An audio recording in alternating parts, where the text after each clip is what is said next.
모든 사람을 살리는 생명의 말씀을 값도 없이 받아 생명 길을 가니 아름답고 귀한 말씀 생명샘이로다. 아름답고 귀한 말씀 생명샘이로다.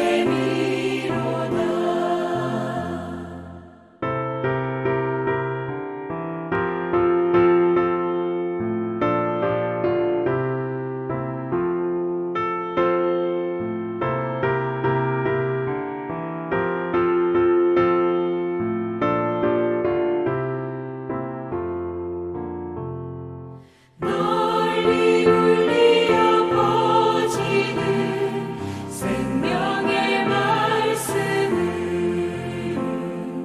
마음의 용서와 평안을 골고루 주나니 당한 예수 말씀 듣고 복을 받네. 아름답고 귀한 말씀 생명샘이로다. 아름답고 귀한 말씀 생명샘이로다. 아멘.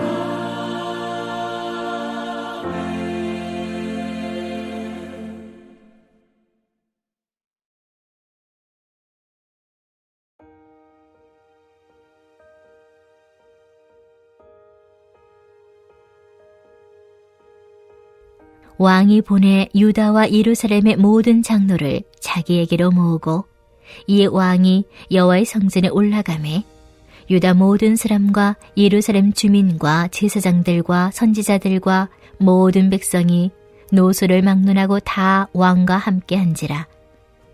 왕이 여호와의 성전 안에서 발견한 언약책의 모든 말씀을 읽어 무리의 귀에 들리고 왕이 단 위에 서서 여호와 앞에서 언약을 세우되 마음을 다하고 뜻을 다하여 여호와께 순종하고 그의 계명과 법도와 율례를 지켜 이 책에 기록된 이 언약의 말씀을 이루게 하리라 하매 백성이 다 그 언약을 따르기로 하니라.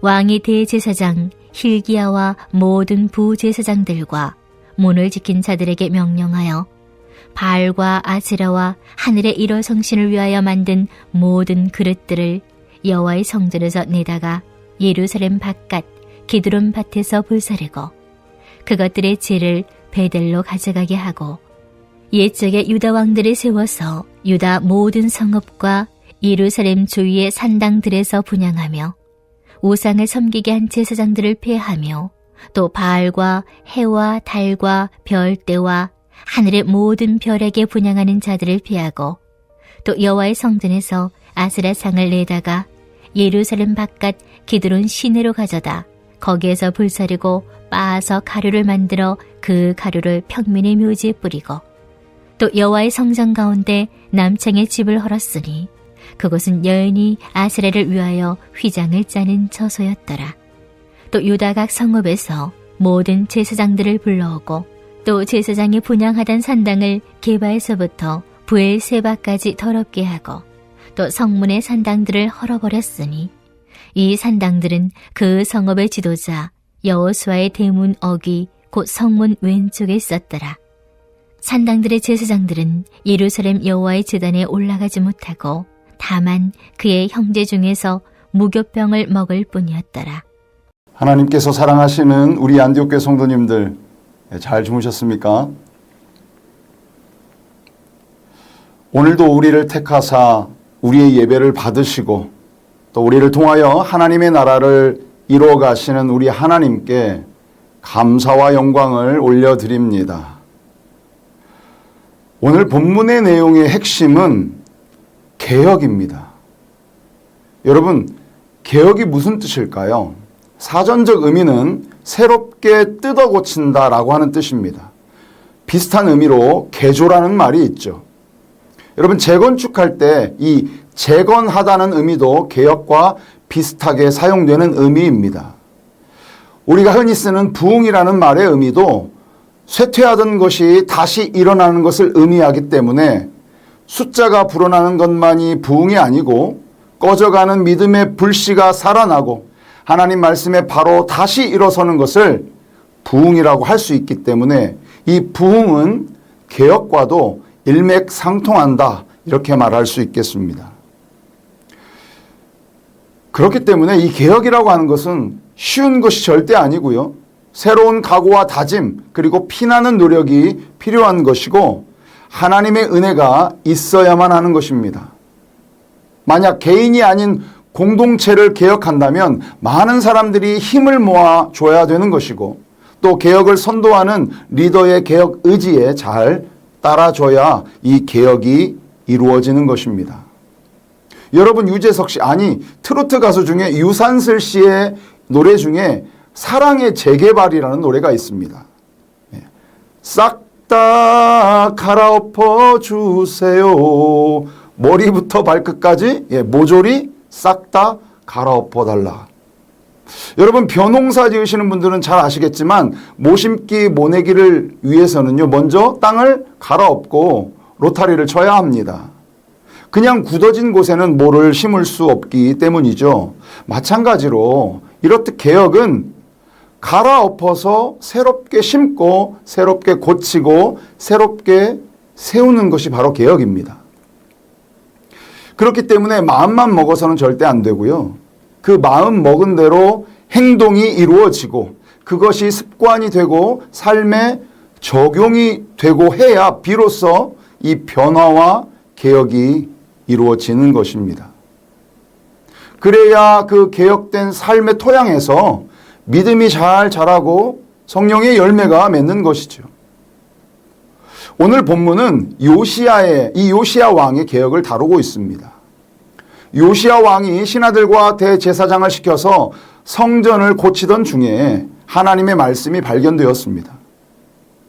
그 발견된 말씀은 신명기 말씀이었을 것으로 이렇게 추측이 됩니다. 왜냐하면 요시야 왕이 그 발견된 말씀을 읽고 개혁의 의지가 생겨서 그 의지를 바탕으로 오늘 본문에서처럼 변화를 실천하는 것을 보면 여러 가지 상황을 유추해 봤을 때 정황상 그 말씀은 신명기 말씀이었을 것으로 그렇게 여겨지는 것입니다.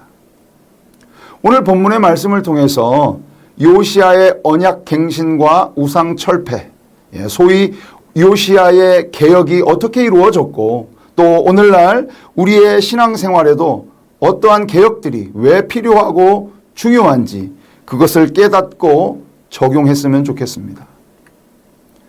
요시야의 개혁은 성전을 수리하던 중 말씀을 발견하고 그 말씀을 하나님의 뜻으로 받아들이고 옷을 찢고 회개함으로 시작됩니다.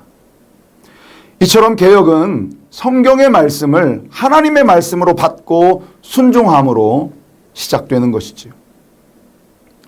요새 정말 날씨가 많이 덥고 지치잖아요. 지난주에 점심 먹기 전 오전 시간에 그때 마침 좀 배도 좀 고프고 허전하고 간식이 땡기던 차에 그 목회자 사무실로 요구르트 아줌마가 요구르트를 한 50개를 들고 배달을 온 것입니다. 그것도 그냥 우리가 빨대 꼽아서 먹는 그 요구르트 말고요. 비싼 거 있잖아요. 쿠퍼스 막 그런 거. 그걸 배달을 오셨어요. 알고 봤더니 우리 교회 등록하신 지 얼마 안 되신 독거노인 어르신 여자 성도님께서 목사님들 목회하시고 설교 준비하시느라고 이 더위에 고생하신다. 그래서 보내오신 거라는 거예요. 근데 사실 그분도 혼자 사시고 형편도 그렇게 썩 넉넉한 편이 아니시거든요. 저희 세범교실 어르신이기도 해서 제가 잘 압니다. 그래서 제가 감사한 마음에 전화를 드렸더니 아이고 전도사님 그런 말씀 마시라고 목사님들 설교에 은혜 받는 거 생각하면 제가 드리는 것은 아무것도 아니라면서 오히려 당신이 목사님들 설교 말씀을 통해서 정말 많이 위로받고 은혜 받는다고 그렇게 말씀하시는 거예요. 당신은 믿음이 이제 초짜라서 아무것도 사실 잘 모르는데 잘 가르쳐 주시니까 얼마나 감사한지 그렇게 말씀하시더라고요. 그분과 통화하면서 제가 오히려 그분 말씀에 힘을 얻게 되었습니다. 그저 강단 위에서 선포되는 그 말씀을 단순히 사람의 말이 아닌 하나님의 말씀으로 듣고 받고 마음에 새기고 그 말씀을 어떻게든지 실천하려고 안간힘을 쓰고 그것을 통해 기쁨과 평안을 누리시고 계시는 그 성도님의 모습을 보면서 정말이지 정말 이분의 삶이 변화된 개혁의 삶이구나 그러한 생각이 들었습니다. 이렇듯 개혁은요, 말씀의 순종함으로 시작되는 것입니다. 본격적인 개혁을 위해서 이 요시야 왕이 행했던 첫 번째 행동은 다 불러 모으는 것이었습니다. 남녀노소 지위 고하를 막론하고 왕 앞에 다 불러 모아서 하나님의 말씀을 듣게 했습니다. 사실 이 개혁이라고 하는 게 생각만큼 그렇게 결코 쉽지 않은 것입니다. 그냥 하던 그대로 살던 그대로 살지 또 무슨 개혁이냐. 이런 불만의 소리도 있을 수 있는 것이고요. 왜 전통을 깨려고 하냐라고 하는 반발도 있었을 것이고.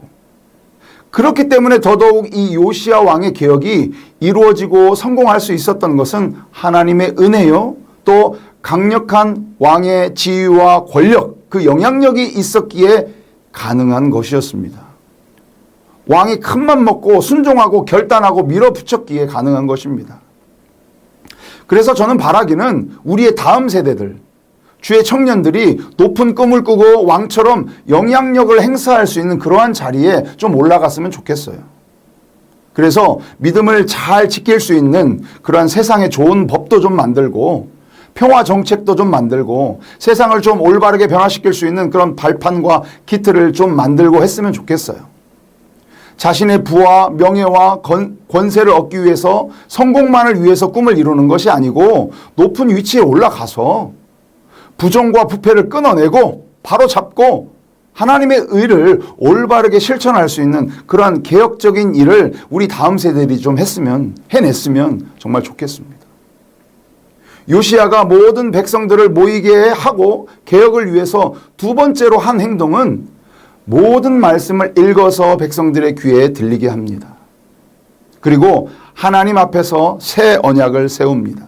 여러분, 열왕기하 23장 3절의 말씀 우리 함께 읽어보겠습니다. 왕이 단 위에 서서 여호와 앞에서 언약을 세우되 마음을 다하고 뜻을 다하여 여호와께 순종하고 그의 계명과 법도와 율례를 지켜 이 책에 기록된 이 언약의 말씀을 이루게 하리라 하매 백성이 그 언약을 따르기로 하니라. 아멘. 이렇게 세워진 언약이 바로 신명기 6장 5절과 6절의 말씀에 나와 있는 언약입니다.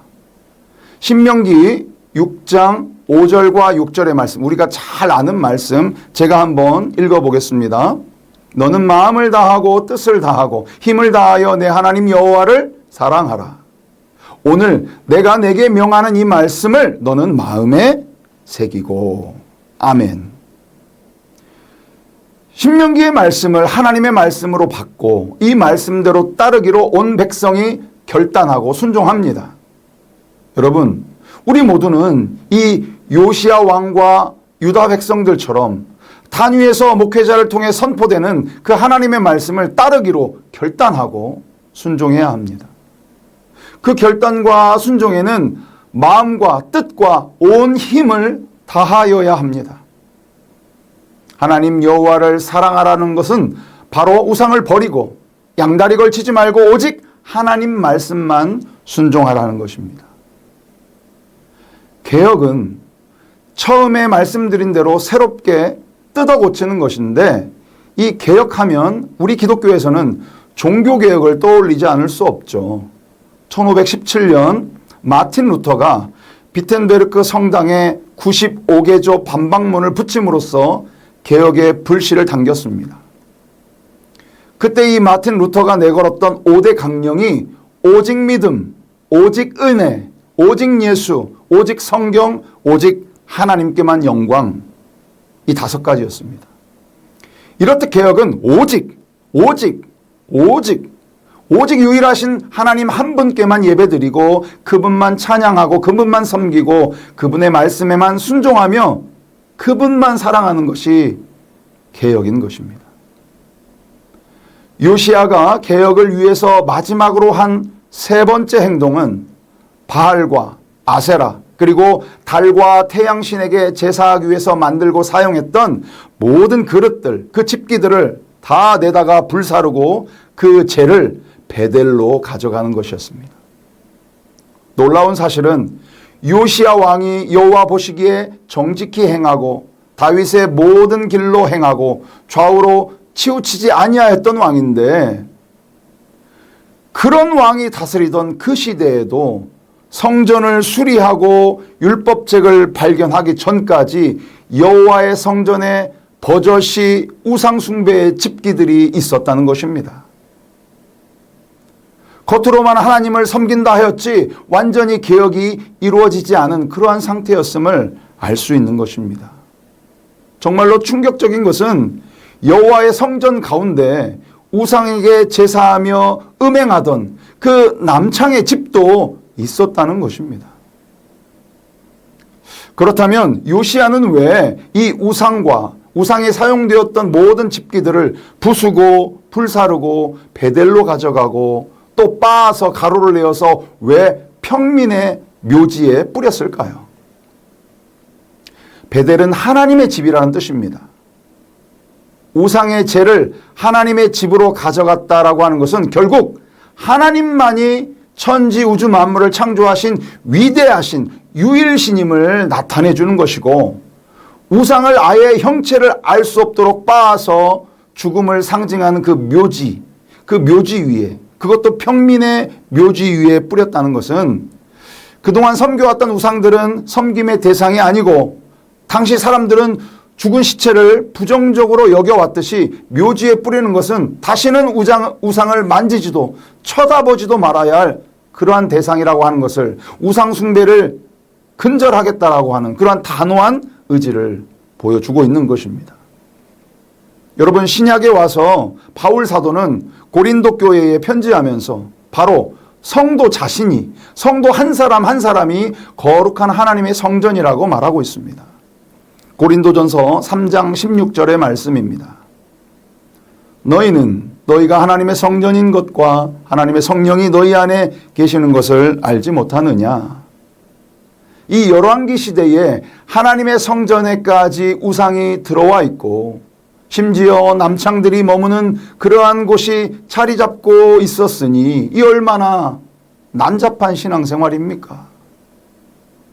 혹시 오늘날에도 성전된 우리 안에 돈의 우상, 사람의 우상, 성공의 우상, 자녀의 우상, 교만한 자기 자신이 그런 우상이 되어서 자리 잡고 있지는 않습니까? 성전된 우리 안에 음란의 영이 들어와 있지는 않냐는 그런 말입니다. 여러분, 끊어내셔야 합니다. 이제 그만 갈아엎어서 뜯어내고 새로 고쳐서 바로 세워야 합니다. 언제까지 하나님만 섬겨야 되는데 언제까지 그렇게 하지 못하고 하나님도 섬기고 우상도 섬기는, 오직 하나님만이 아닌 이중적 신앙으로, 양다리 신앙으로, 혼합주의 신앙으로는 여러분 하나님을 기쁘시게 할 수 없습니다. 사랑하는 성도 여러분, 진정한 종교개혁은 나의 삶의 모든 영역을 하나님의 말씀 중심으로 돌이키는 것입니다. 참된 회개는 내가 주인된 삶에서 돌이켜서 하나님을 주인으로 모시는 것입니다. 요시야는 예루살렘을 넘어서 유다 각 지방의 성읍들까지도 우상을 헐어버리고 개혁을 단행합니다. 나아가서 출애굽의 그 구원의 하나님을 다시금 기억하고 유월절 절기도 회복하게 됩니다. 저는 오늘 말씀을 묵상하면서 내 삶은 주의 것, 내 삶은 주의 것, 내 삶은 주의 것, 내 삶은 주의 것, 온전한 신뢰를 주께 드리네. 이 찬양이 계속 떠올랐습니다. 우리가 이렇게 하나님께 나와서 예배 드릴 수 있는 것, 주님의 은혜인 거 여러분 다 아시잖아요. 내 삶은 주님의 것이고 온전한 신뢰, 온전한 예배를 주님께만 드려야 된다는 것도 여러분 다 아시잖아요. 그러나 이제는 아는 것으로 그치지 마시고 삶으로 실천합시다. 우리 삶의 개혁을 우리 함께 하나님의 은혜로 이뤄냅시다. 새 언약의 말씀을 붙들고 마음과 뜻을 다해서 우리 하나님만 사랑합시다. 우리의 삶은 주님의 것입니다. 우리의 시간도 주님의 것이고 우리의 물질도 우리의 건강도 우리의 생명도 여러분 주님의 것이에요. 여러분 주님을 위해서 하루에 정말로 솔직하게 한번 말씀해 보세요. 얼마나 시간을 주님을 위해서 여러분 사용하고 계십니까? 주님을 위해서 얼마나 나누고 베풀고 계십니까? 주님을 위해 얼마나 헌신하고 계십니까?